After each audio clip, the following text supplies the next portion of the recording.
Escritos de filosofía política de Mijail Bakunin. Parte 4. Tácticas y métodos de actuación. 9. Al día siguiente de la Revolución Social. Etapas por las que ha pasado la humanidad en su camino hacia el socialismo. Los hombres, que son preeminentemente animales carnívoros, han comenzado su historia con la antropofagia. Hoy inspiran a la asociación universal, a la producción colectiva y al consumo colectivo de la riqueza. Pero entre esos dos puntos extremos, qué horrible y sangrienta tragedia. Y aún no se vislumbra el fin. Después de la antropofagia vino la esclavitud, luego la condición de servicio, luego la de asalariado, a la que deberá suceder el día terrible de la justicia, y más tarde, mucho más tarde, la era de la fraternidad. Estas son las fases a través de las que la lucha animal por la vida se transforma gradualmente durante el desarrollo histórico en una organización humana de la vida. La unión internacional de la humanidad es la última meta. El futuro, el lejano futuro, pertenece en primer lugar a la Internacional Europea Americana. Más tarde, mucho más tarde en verdad, esta gran nación europea americana se unirá organizadamente con el conglomerado asiático y africano. Pero eso se halla demasiado distante para ser analizado aquí de manera concreta y precisa. Formulación del socialismo. Lo que nosotros pedimos es que se proclame nuevamente el gran principio de la Revolución Francesa, que cada hombre tenga los medios materiales y morales para desarrollarse totalmente. Ese principio, en nuestra opinión, debe ser transformado en la siguiente tarea: organizar una sociedad de tal manera que cada individuo, hombre o mujer, encuentre al nacer los mismos medios para lograr el desarrollo de sus facultades y el aprovechamiento pleno de su trabajo. La de crear una sociedad en la que a todo individuo le sea posible explotar el trabajo de los demás y en la que todo individuo pueda gozar de la riqueza social, la cual en realidad se producirá solo por trabajo colectivo, en la medida en que contribuya directamente a la creación de esa riqueza. La libertad es esencial al socialismo. Por cierto, que la realización de esa tarea llevará siglos, pero la historia ya la ha planteado, y desde ahora en adelante no podemos ignorarla sin condenarnos a la más completa impotencia. Nos apresuraremos a agregar aquí que rechazamos vigorosamente cualquier intento de organización social que no admita la más plena libertad de los individuos y de las organizaciones, o que requiera un poder regimentador cualquiera. En nombre de la libertad, a la que reconocemos como único fundamento y único principio de cualquier organización, sea económica o política, protestamos contra todo lo que se asemeje aún remotamente a un comunismo de Estado o a un socialismo de Estado. La desaparición de las clases. Todas las clases están destinadas a desaparecer con la revolución social, en la excepción de dos: los proletarios urbanos y rural, que se convertirán en propietarios, sin duda en forma colectiva, bajo las diversas formas y condiciones determinadas en cada localidad, en cada región y en cada comuna, por el grado de civilización existente y por la voluntad popular. El proletariado urbano se convertirá en propietario del capital y de los medios de trabajo, y el proletariado rural de la tierra que cultiva con sus propias manos. Ambos, impulsados por sus mutuos intereses y necesidades, se organizarán y, necesaria y naturalmente, se compensarán uno a otro en forma justa y totalmente libre.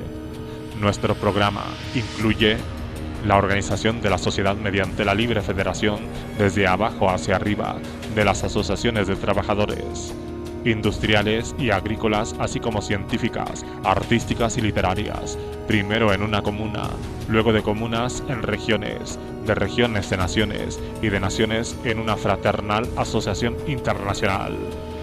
La tierra pertenece a aquellos que la cultivan con sus propias manos, pertenece a las comunas rurales.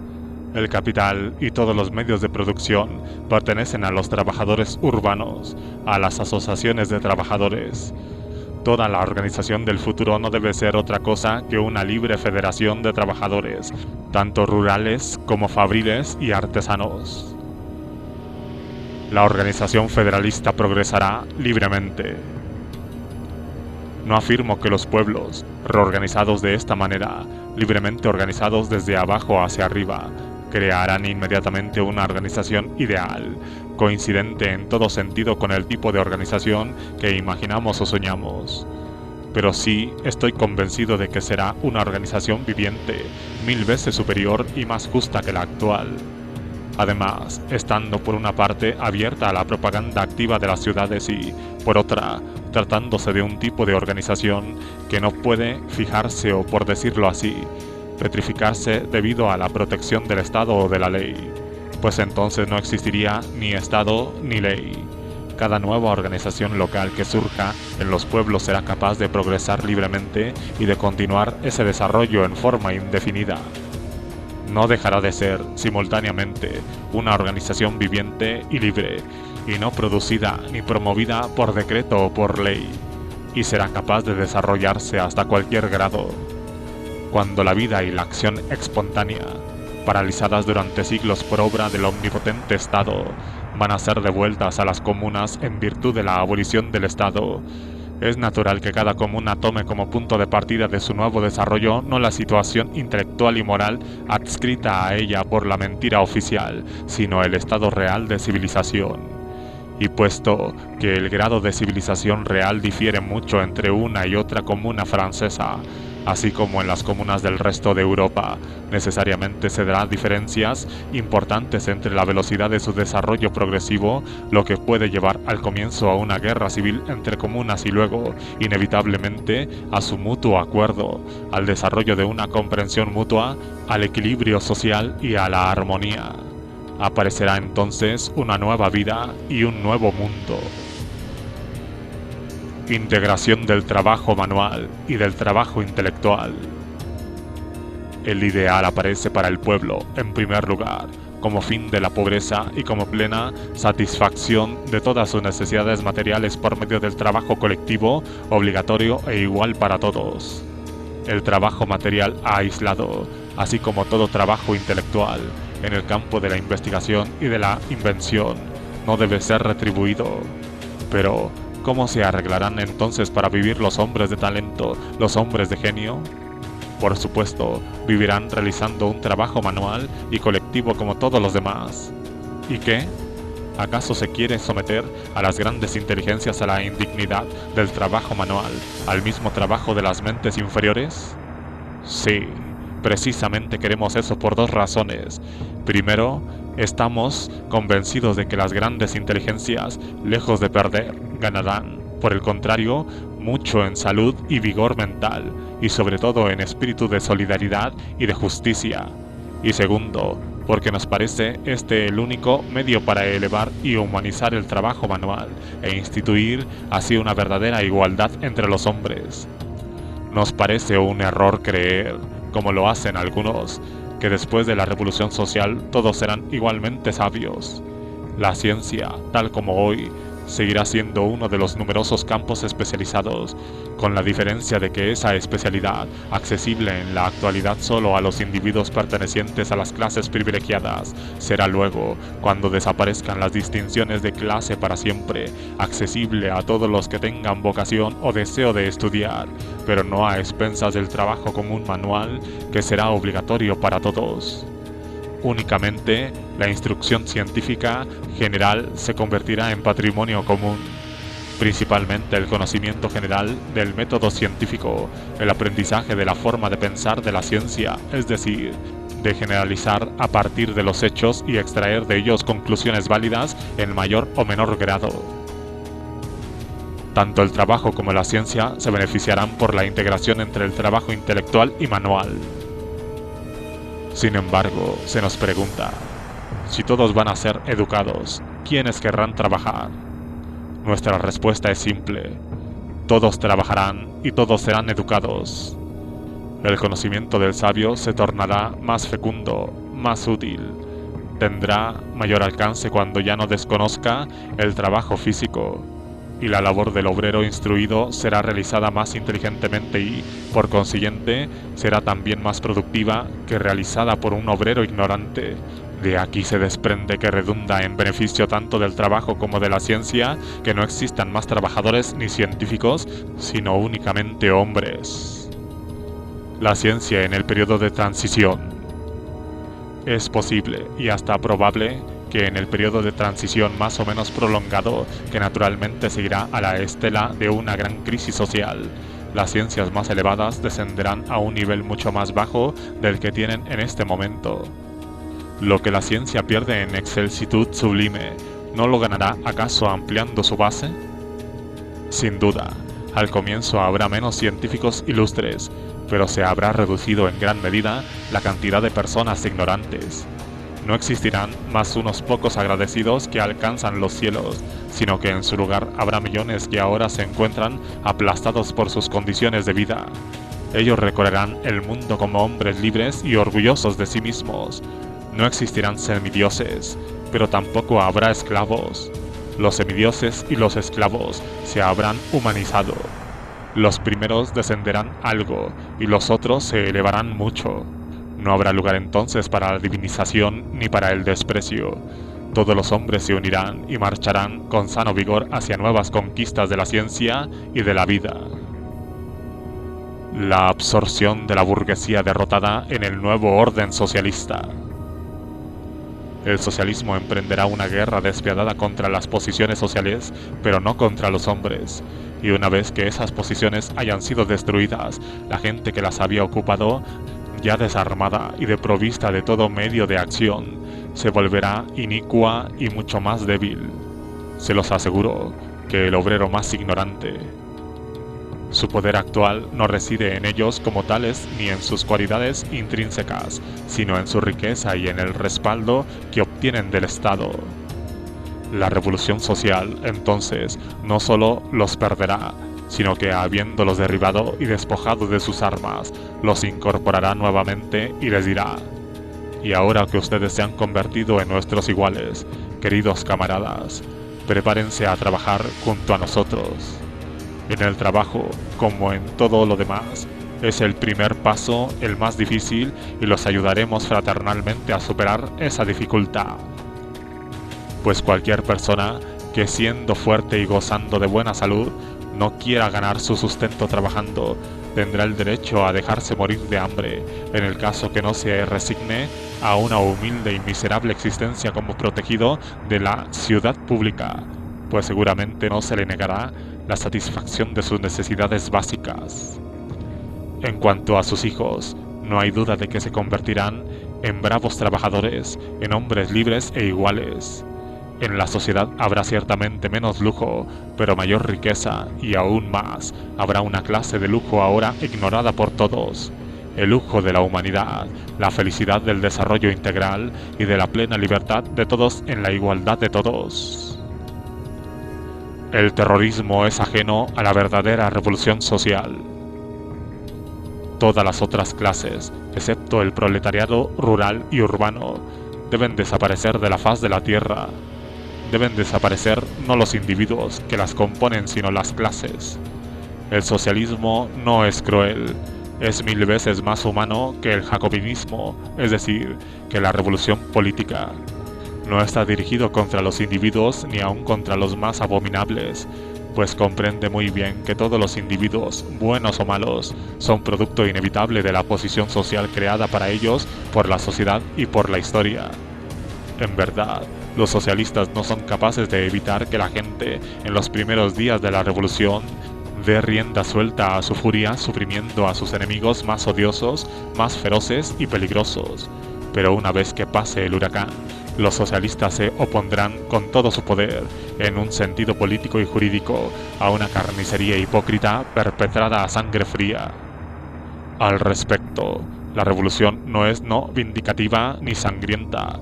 No exige la muerte ni el exilio, ni siquiera deportaciones individuales de la pandilla bonapartista que, armada de medios poderosos y mejor organizada que la propia República, conspira abiertamente contra esa República, conspira contra Francia. La revolución exige solo el encarcelamiento de todos los bonapartistas, simplemente como una medida de seguridad pública hasta el fin de la guerra y hasta que esos bribones y sus mujeres devuelvan por lo menos el total de la riqueza que amasaron robando a Francia. Luego se les permitirá ir donde deseen. La revolución les dará incluso el dinero que les permita terminar normalmente sus días y ocultar su vergüenza. Como se puede ver, esto difícilmente puede llamarse una medida cruel, pero obviamente será muy efectiva y absolutamente necesaria desde el punto de vista del bienestar de Francia. Tan pronto como la revolución comience a tomar un carácter socialista, dejará de ser cruel y sanguinaria. El pueblo no es de ninguna manera cruel, son las clases gobernantes las que siempre se han mostrado crueles. A veces el pueblo se levanta enfurecido contra todos los engaños, vejaciones, opresiones y torturas de las que es víctima, y entonces atropella como un toro enfurecido, sin ver nada y demoliendo todo lo que haya en su camino. Pero esos son momentos muy raros y breves. Habitualmente el pueblo es bueno y humano, sufre demasiado para ocasionar sufrimiento a los demás. Pero, desgraciadamente, el pueblo ha servido muy a menudo como instrumento de la furia sistemática de las clases privilegiadas. Todas las ideas nacionales, políticas y religiosas, en pro de las que han derramado su propia sangre y la sangre de sus hermanos, los pueblos extranjeros, siempre han servido solo a los intereses de las clases privilegiadas y se han convertido constantemente en medios de nuevas opresiones y explotación. En todas las escenas violentas de la historia de todos los países en que el pueblo, enfurecido hasta la locura, ha puesto su energía en la destrucción mutua, encontrarán invariablemente que detrás de esas masas hay agitadores y dirigentes de las clases privilegiadas, militares, nobles, sacerdotes y burgueses. No es entre el pueblo que uno debe buscar la furia fría, concentrada y organizada cruel y sistemáticamente, sino en los instintos, las pasiones y las instituciones políticas y religiosas y en la ampliación inicua y despiadada de esas leyes. Ya hablé de la furia de la burguesía en 1848. Asimismo, la hazaña de 1792, 1793 y 1794 fue exclusivamente burguesa. La famosa masacre de Avignon, octubre de 1791, que inauguró la era de los asesinatos políticos en Francia, fue ordenada y perpetrada en parte por los sacerdotes y nobles y en parte por la burguesía. Las carnicerías de Vendée, llevadas a cabo por los campesinos, también fueron dirigidas por nobles reaccionarios vinculados a la Iglesia. Sin excepción, los instigadores de las masacres de septiembre fueron todos burgueses, y lo que es menos conocido, los iniciadores de esas masacres y la mayoría de los principales asesinatos implicados pertenecían a esa clase. Collot d'Herbois, Panis, el orador de Robespierre, Chamoudé, Bourdon, Fonquier, Tinville, esa personificación de la hipocresía revolucionaria y de la guillotina, Carrier, quien fue responsable de las represiones en Nantes, todos ellos fueron burgueses, y el Comité de Seguridad Pública, el tenor frío, calculado, legal, la misma guillotina, todas fueron también instituciones burguesas. El pueblo tuvo el papel de espectador y a veces, por desgracia, aplaudió totalmente esas exhibiciones de legalidad hipócrita y de furia política de la burguesía. Luego de la ejecución de Danton, inclusive el pueblo se convirtió en víctima de ella. La Revolución Jacobina de 1792 al 94, revolución burguesa y exclusivamente política, estaba condenada a llevar a la hipocresía legal y a la solución de todas las dificultades y de todos los problemas por medio del victorioso argumento de la guillotina. Si a fin de extirpar la reacción nos contentamos con atacar sus manifestaciones sin tocar las raíces y las causas que la vuelven a producir permanentemente, llegamos por fuerza a la necesidad de asesinar mucha gente, de exterminar, con o sin justificaciones legales, muchos reaccionarios. Esto, inevitablemente, hace que los revolucionarios, después de matar mucha gente, se vean conducidos a la triste convicción de que no se ha ganado nada, y de que no se avanzó un solo paso hacia la concreción de su causa, sino que, por el contrario, se dio un vuelco perjudicial a la revolución al emplear esos métodos y se preparó el triunfo de la reacción. Y ocurre así por dos razones. Primero, porque permaneciendo intactas las causas de la reacción, esta puede reproducirse y multiplicarse en nuevas formas. Y segundo, porque antes de que transcurra mucho tiempo las carnicerías y masacres sangrientas pondrán contra ellos todo lo humano del hombre. La revolución de 1793, digan lo que se diga de ella, no fue ni socialista ni materialista. Tampoco fue, de ninguna manera, usando la pretenciosa expresión de Gambetta, una revolución positivista. Fue burguesa, jacobina, metafísica, política e idealista.